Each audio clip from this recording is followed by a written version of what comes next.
আসসালামু আলাইকুম। Hello dear viewers and all of my subscribers, স্বাগতম জানাচ্ছি সিমেন্স লজিক ল্যাবের পক্ষ থেকে। আমি মাকসুদুল ইসলাম মুরাদ। আমাদের আজকের ভিডিও সিমেন্স S7-1200 সিরিজ পিএলসির ধারাবাহিক ক্লাসের বিট লজিক অপারেশনের পঞ্চম পার্ট নিয়ে। আশা করি আপনারা ধারাবাহিকভাবে সবগুলো ভিডিও দেখেছেন এবং ভালোভাবে বুঝতে পেরেছেন। গত ভিডিওতে আমরা শিখেছিলাম বিট লজিক অপারেশনের পজিটিভ সিগন্যাল ইডস ও নেগেটিভ সিগন্যাল ইডস ইনস্ট্রাকশনগুলো কীভাবে কাজ করে তা নিয়ে। তারই ধারাবাহিকতায় আজকে আমরা শিখব positive trigger and negative trigger সহ রাইজিং ইডস ও ফলিং ইডস ইনস্ট্রাকশনগুলো। তাহলে চলুন শুরু করি। গত ভিডিওতে আমরা ঠিক এখানে শেষ করেছিলাম। আমরা নেটওয়ার্ক 1 অ্যান্ড নেটওয়ার্ক 2 এর মাধ্যমে দুটো উদাহরণ দেখিয়েছিলাম। এই দুটো উদাহরণের মাধ্যমে আমরা শিখেছিলাম আমাদের পজিটিভ সিগন্যাল ইডস ও নেগেটিভ সিগন্যাল ইডস ইনস্ট্রাকশন দুটোর প্র্যাকটিক্যাল উদাহরণ। তাই আজকে আমরা আসবো আমাদের positive trigger, negative trigger, rising trigger and falling trigger instruction এগুলো কিভাবে কাজ করে সেগুলোতে। তো আমি কি করেছি, আমি আমার নেটওয়ার্কের নিচে আমার এখানে নেটওয়ার্ক 4 এবং নেটওয়ার্ক 5-এ আমি আলাদাভাবে আগে থেকে ইনস্ট্রাকশনগুলো উঠিয়ে রাখছি। কারণ হচ্ছে প্রতিদিন দেখা গেছে আমি ইনস্ট্রাকশনগুলো আলাদাভাবে উঠাতে অনেক সময় ব্যয় হয়, যার কারণে ভিডিওটা অনেক বড় হয়ে যায়। তাই আজকে আমি আগে থেকে ইনস্ট্রাকশনগুলো উঠে রাখছি। আমি আশা করি আপনারা ইনস্ট্রাকশনগুলো উঠানো শিখে গেছেন, আপনাদের আর নতুন করে কষ্ট করতে হবে না। তাই আমি কি করি, আগে এখান থেকে নেটওয়ার্ক 1 ডিলিট করে দেই। এখান থেকে নেটওয়ার্ক 1 ডিলিট করে দেই, যেহেতু এটা আমাদের কোনো কাজে লাগতেছে না। তারপরে আবার ঠিক এখান থেকে এই নেটওয়ার্কটাও ডিলিট করে দেই। ঠিক আমাদের যে নেটওয়ার্কটা কাজে লাগবে আমরা ঠিক ওই নেটওয়ার্কটা রাখবো এখানে। তো দেখুন চলে আসছি। আমি এখানে কি করেছি দেখেন, এখন নেটওয়ার্ক 1-এ আমার পজিটিভ ট্রিগারের যে ইনস্ট্রাকশন আছে তা নিয়ে আসছি এবং এখানে নেগেটিভ ট্রিগারের যে ইনস্ট্রাকশন আছে তা নিয়ে আসছি।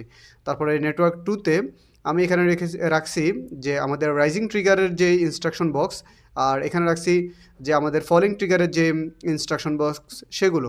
তো আমরা এগুলো আস্তে আস্তে দেখবো, প্র্যাকটিক্যালি দেখবো কীভাবে এগুলো ইনস্ট্রাকশনগুলো কাজ করে। তো প্রথমে আসি আমরা প্রথম নেটওয়ার্কে। দেখুন আমরা এখানে প্রথমে একটা পুশ বাটন 1 ইউজ করছি। তারপরে আমরা এখানে পজিটিভ ট্রিগারের যে আমাদের ইনস্ট্রাকশনটি আছে সেটি দিয়েছি। তারপরে আমরা সেট ইনস্ট্রাকশন নিয়েছি। তারপরে আমরা এই সেট ইনস্ট্রাকশনটাকে রিসেট করার জন্য আরেকটা রিসেট ইনস্ট্রাকশন নিয়েছি। তারপরে আমরা এখানে আবার নেগেটিভ ট্রিগারিং নিয়েছি আলাদা পুশ বাটনের মাধ্যমে। তো আমরা আগে আসলে জানতে হবে যে আমাদের এই পজিটিভ ট্রিগার কী, নেগেটিভ ট্রিগার কী। তো পজিটিভ ট্রিগার হচ্ছে, মনে করেন আমি একটা বাটনকে একবার প্রেস করবো, এই একবার প্রেস করাকেই বলা হয় একবার ট্রিগার করা। ঠিক সেম এই জিনিসটাই হচ্ছে নেগেটিভ ট্রিগারের ক্ষেত্রেও। যখন আমি একবার প্রেস করব, যখন ছেড়ে দেব তখন বলবে এটাকে একবার নেগেটিভ ট্রিগারিং করা। এটা ঠিক মনে করতে পারেন যে আমাদের পজিটিভ সিগন্যাল ইডস এবং নেগেটিভ সিগন্যাল ইডস আমরা যেভাবে কাজ করেছে ঠিক একই রকম। এটার ভিন্ন নাম বলতে পারেন, তবে এটার ব্যবহারের পরিধি একটু আলাদা, যেটা আমরা সামনে আস্তে আস্তে প্র্যাকটিক্যাল উদাহরণের মাধ্যমে শিখব। তারপরে আমরা এখানে আসি নেটওয়ার্ক 2-তে। নেটওয়ার্ক 2-তে দেখেন এটা একটু ডিফারেন্ট আছে।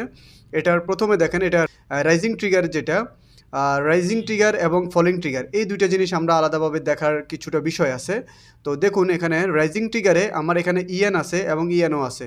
এটার মানে হচ্ছে, ইএন মানে হচ্ছে আমার এখান দিয়ে পাওয়ার ইন হবে, আর ইএনও মানে হচ্ছে আমার এখান দিয়ে পাওয়ার আউট হবে।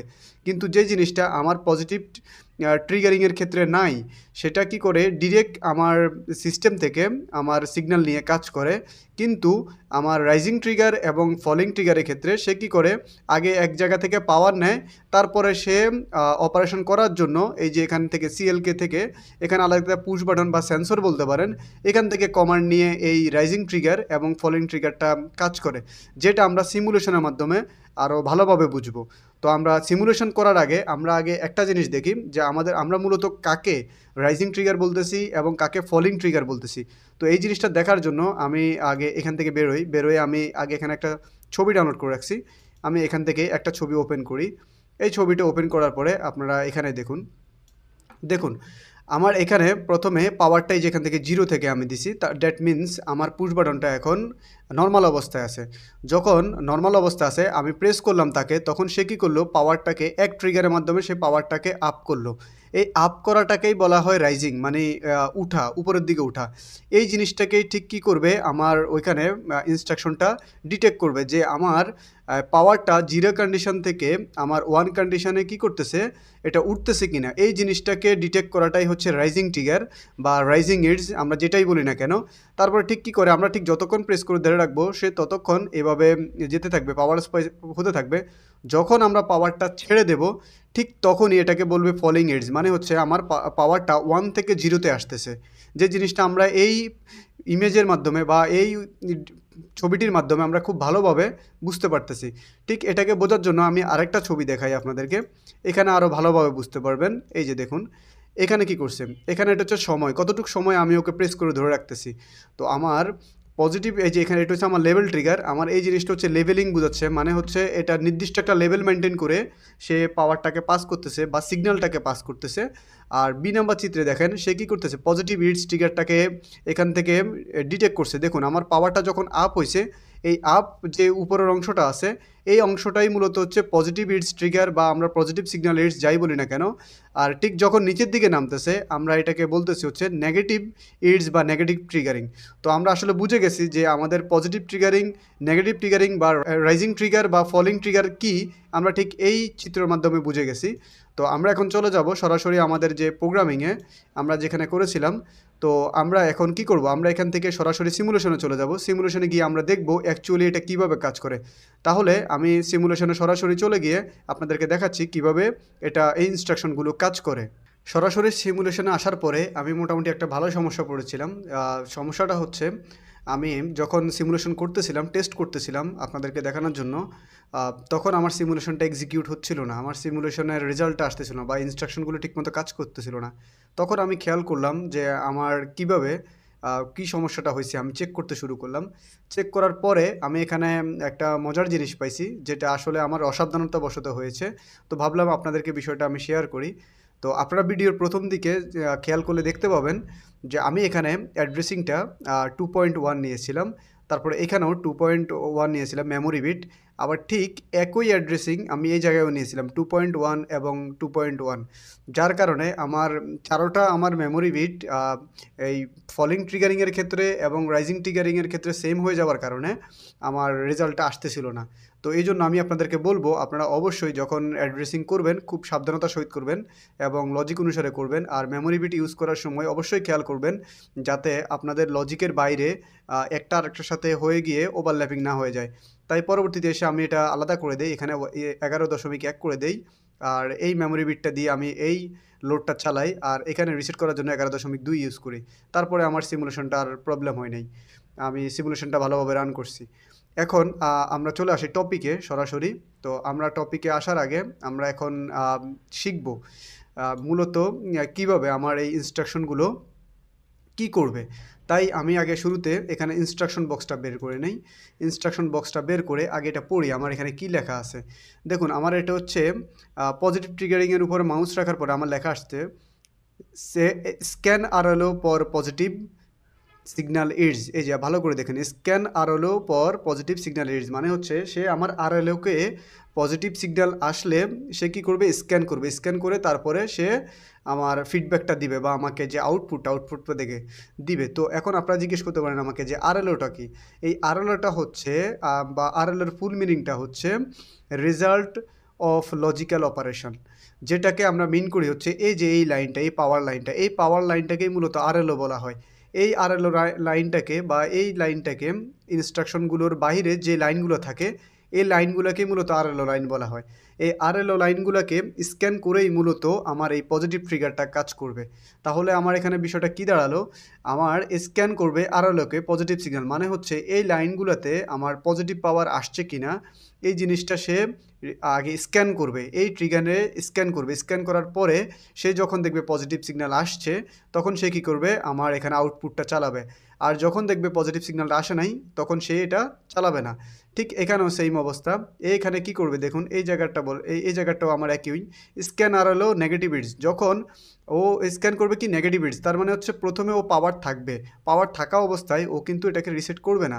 তার মানে ও কি করবে, যখন পাওয়ারটা চলে যাবে তখন আমার এই লাইনের মধ্যে যখন আমার গ্রিনটা চলে যাবে তখন দেখবে আমার এখানে পাওয়ার আছে কিনা। যখন পাওয়ার থাকবে না তখন সে স্ক্যান করে আমার আউটপুটকে বলবে যে তুমি ওই আউটপুটটাকে রিসেট করে দাও। তখন সে কী করবে, এই আউটপুটটা রিসেট করে দেবে। তো আশা করি আপনারা বুঝতে পারছেন যে স্ক্যানিং কোথায় করে, কিভাবে করে এবং আরএলও লাইনটা কী। তারপরে আমার এখানে আসি, এটা হচ্ছে রাইজিং ট্রিগারিং আমার কিভাবে কাজ করে এবং আমার ফলিং ট্রিগারিং কীভাবে কাজ করে আমরা আসুন সিমুলেশনের মাধ্যমে দেখি। তো সিমুলেশনে আমি প্রথমে টেবিলটা এখানে এক পাশে সাজিয়ে নেই।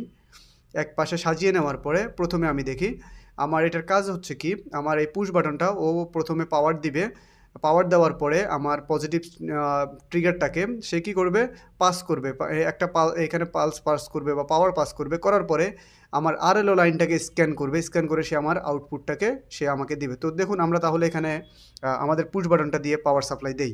তো আমরা পুশ বাটন চাপ দিলাম, দেখুন পুশ বাটন যখন আমার ট্রু হয়েছে তখন সে খুবই অল্প সময়ের জন্য, ক্ষুদ্র সময়ের জন্য এখানে একটা পালস দিছে বা একটা ট্রিগার হওয়ার সাথে সাথে পালসটা দিয়ে সে চলে গেছে, যার কারণে আমার এখানে পাওয়ারটা নাই। কিন্তু দেখুন আমার ট্রিগারিংটা ট্রু হয়ে আছে কিন্তু এখানে পাওয়ার নাই।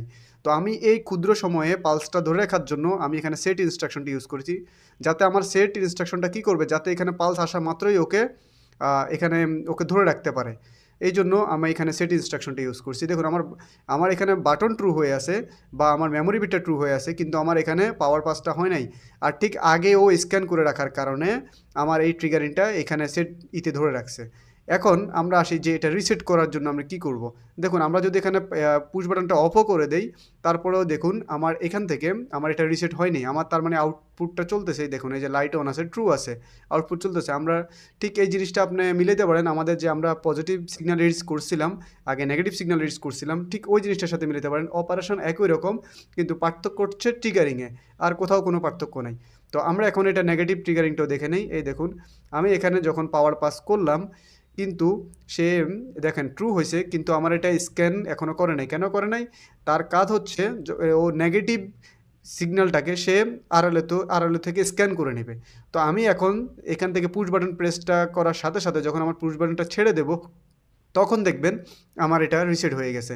এই দেখুন আমি যখন পুশ বাটনটা ছেড়ে দিয়েছি, এখন আমার এটা ফলস হয়ে গেছে। আর আরএলও থেকে আমার সিগন্যালটাকে স্ক্যান করে সে কী করছে, আমার এই রিসেটের মাধ্যমে আমার আউটপুটটাকে, আমার সেট অপারেশনটাকে আমার এখানে রিসেট করে দিয়েছে।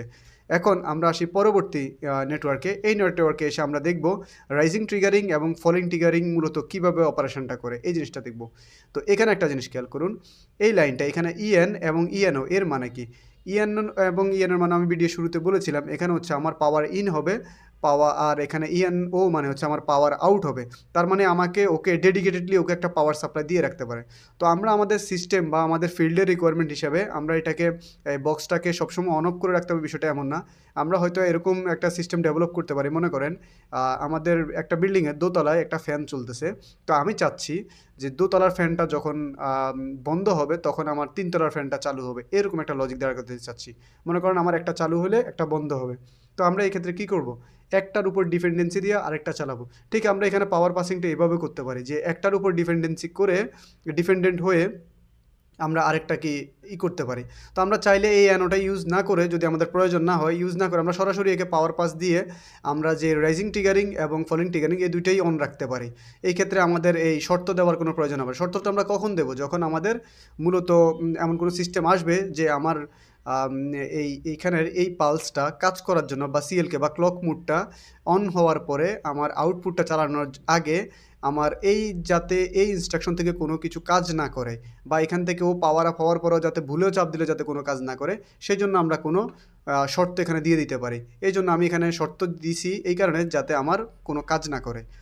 এবার আসি আমরা এখানে সিমুলেশনে আসার পরে দেখুন আমরা এখানে প্রথমে কি করি, প্রথমে এখানে একটু সাইড করে নেই।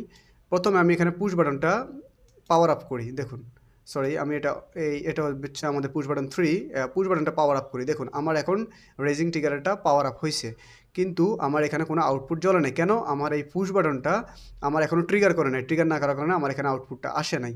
এখন দেখুন আমি এই পাওয়ারটা মানে পাওয়ার পাসের যে পাওয়ারটা এটা ছেড়ে দেই, তারপরে আমি এই বাটনটা চাপ দেই, দেখি আমার এটা ট্রিগার করে কিনা। দেখুন আমি এটা প্রেস করছি, বাটন ট্রু হয়েছে বা পুশ বাটনটা ট্রু হয়েছে, কিন্তু আমার এখানে পাওয়ার পাস করে নাই, কারণ হচ্ছে আমার এই বক্সেই পাওয়ার নাই। তার মানে আমাকে এই অপারেশনটা করতে হলে এখানে পাওয়ার পাস অবশ্যই রাখতে হবে। এই জন্য মনে করেন আমরা এই শুরুতে পাওয়ার পাস করে রাখি, করার পরে এবার আমি ট্রিগারিংটা চাপ দিই। দেখুন ট্রিগারিংটা চাপ দেওয়ার পরে এখন আমার কি হয়েছে, আমার এখানে একটা পাওয়ার পাস হয়েছে, তারপরে সে একটা আউটপুট দিছে। আউটপুট কী করছে, এই মেমোরি বিটটার মাধ্যমে আমি এখানে মেমোরি বিটটা দিয়ে আমি এখানে সেট অপারেশন দিয়ে ধরাইছি। এখন দেখুন আমি যদি এখান থেকে আমার যে পুশ বাটন, যে ক্লকের যে পুশ বাটন, এটা অফও করে দেই, আমার সেটটা এখনও জ্বলে আছে, মানে আমার এখনও লোডটা ট্রু হয়ে আছে। কিন্তু আমার এখানে পুশ বাটনটা বন্ধ। এখন যদি আমি এই পাওয়ার এই সাপ্লাইটাও অফ করে দেই, তাও দেখি কী হয়। দেখুন আমি এই পাওয়ার সাপ্লাই অফ করে দিছি, তাও আমার পুরো বক্সটাই বন্ধ, কিন্তু তারপরেও আমার আউটপুট জ্বলে আছে, আমার ট্রু হয়ে আছে। তার মানে ওকে ট্রিগারিং করার পরে আমার পাওয়ার চলে গেলেও কোনো সমস্যা নাই, আমার এখানে সেট ইনস্ট্রাকশনের কারণে ও পাওয়ারটা ধরে রাখবে। এখন দেখুন আমি এটাকে রিসেট করার জন্য আমি কি করতে হয়। তো রিসেট করার জন্য আমার ঠিক এখানে এই বক্সটাকে রিসেট করার জন্য আমরা এবার দেখি, আমরা প্রথমে পুশ বাটন 6 চাপ দেই। দেখুন এই পুশ বাটন 6টা চাপ দেই, দেখি ও রিসেট হয় কি না। তো পুশ বাটন 6-এর হচ্ছে কি, আমার এটা ফলিং ট্রিগারিং, মানে হচ্ছে যখন আমি প্রেস করব, যখন সে ডাউন হবে, মানে আমি ছেড়ে দেব, তখন সে কাজ করার কথা। দেখুন আমি এখন ছেড়ে দিলাম, কিন্তু সে কাজ করে নাই। কেন করে নাই? কারণ হচ্ছে এই বক্সে পাওয়ার নাই। তার মানে আমার এই ফলিং ট্রিগারিংয়েও আমাকে এখানে পাওয়ার দিয়ে রাখতে হবে। তো আমি তাহলে আগে প্রথমে পুশ বাটন 5 প্রেস করে ওই ফলিং ট্রিগারিংয়ে একটা পাওয়ার দিয়ে রাখি, এবং তারপরে একে পাওয়ার দেই। একে পাওয়ার দেওয়ার পরে তারপরে এখন ছেড়ে দেই। দেখুন আমার পাওয়ার দেওয়ার পরে কিন্তু এখানে ট্রু হয়ে আছে, এখনও সে কী করতেছে, ওই সিগন্যালটা নেয়নি। যার কারণে আমি এখানে এখন প্রেস ছেড়ে দিই, দেখুন আমার আউটপুটটা টোটাল রিসেট হয়ে গেছে।